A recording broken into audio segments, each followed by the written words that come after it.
Sabe qual é a mais nova estratégia da Uber para fazer com que os seus clientes que têm dificuldades de conseguir um carro sejam atendidos? Enganar o motorista. E como ela está fazendo isso? Desta forma. Dá uma olhada aqui. Você recebe a solicitação de viagem em que aparece R$ 64,40. 19 quilômetros. UberX. Eu não dispenso uma. E você? Acredito que também não dispensaria. Aí quando encerra a viagem, a empresa paga R$ 43,79. Mas não foi o único caso. Teve esse outro aqui, R$ 57,39 para 24 quilômetros. Mande todas assim, Uber, todas. Seus problemas estarão resolvidos e nenhum cliente mais reclamará de atendimento.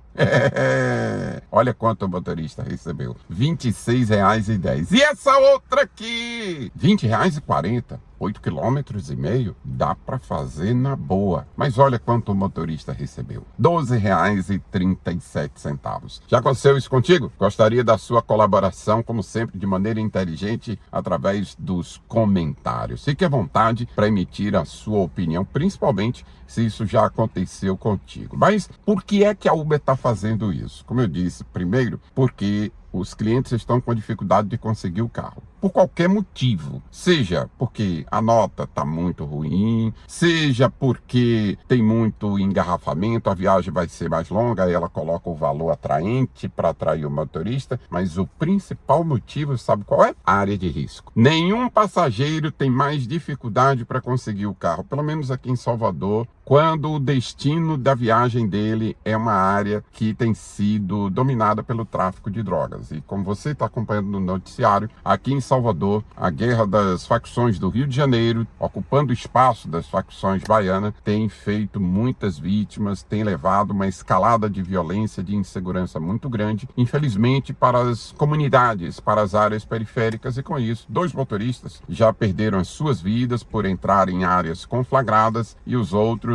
estão evitando. E a empresa, que não está nem aí, nem vai chegando, o que é que ela faz? Bota um valor altão. Aí isso faz com que o motorista que diz, ó, por exemplo, essa aqui de 57, que o motorista recebeu 26, foi para Pernambués. Pernambués é uma área que recentemente um motorista perdeu a vida lá. Um bairro vizinho ali descendo de Pernambués para Saramandaia. Logo depois que ocorreu a tragédia. Então a empresa coloca o valor, ó, bem altão. O motorista até considera, pô, rapaz, foi rua principal, né? Ali a Tomás Gonzaga, avenida principal. Então, esse colega que me mandou disse assim, dá para fazer, meu irmão. E eu vou com certeza. Aí ele foi. E aí o que é que a empresa mandou para ele? Um valor bem abaixo daquilo que tinha prometido. De acordo com o Código de Defesa do Consumidor, isso é um crime, mas não é uma relação exatamente de consumidor, né? Entre motorista e passageiro. A Uber, a todo momento, muda o seu código da comunidade, né? Que são os termos, justamente para se preservar, para se proteger, porque ela faz tanta coisa errada e seu jurídico, formado por mais de 100 advogados de todo o Brasil, trabalha 24 horas por dia com a missão de modificar tudo que for preciso para preservar a empresa dos efeitos dos seus erros, quase sempre contra motoristas. E aí você pergunta, então, o que é que a gente tem que fazer? Primeiro, acionar o suporte. Mesmo que não vá resolver,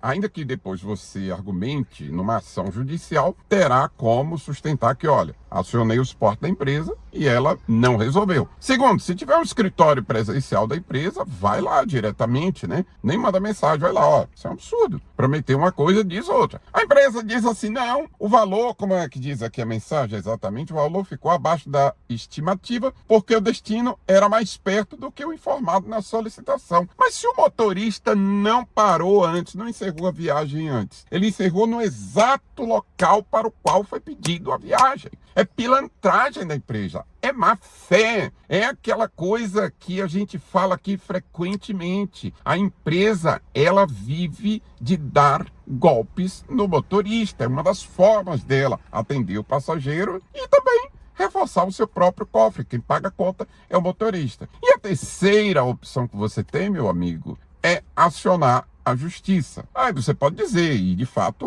o honorário de um advogado para uma ação como essa vai dificultar a grande maioria dos motoristas de ajuizar uma ação, mas nada impede que, mesmo sem advogado, você procure a justiça, porque a empresa confia nisso, que olha, são milhões de motoristas, um golpezinho daqui, um golpezinho dali, um golpezinho daquela, vai ser um ou outro que vai recorrer ao juízo, a gente paga isso aí. Se fosse todo mundo, se viesse uma ação coletiva, aí seria preocupante. Como ela sabe que isso não vai acontecer, então ela continua pintando, bordando, deitando e rolando. Comigo ainda não aconteceu. Se acontecer, meu amigo, eu vou até as últimas instâncias. Com ou sem advogado, eu vou, porque eu considero um absurdo, é inaceitável esse tipo de situação. A empresa tem que ter palavra, tem que dizer, olha, o valor é esse, e honrar o valor. Já imaginou se fosse o contrário? Você pega o passageiro e ele está indo para o destino X e quando chega na metade do caminho você, vou encerrar a viagem aqui. Por quê? Porque a Uber não vai me pagar tudo. Pronto. O que ela vai acontecer? Vai te dar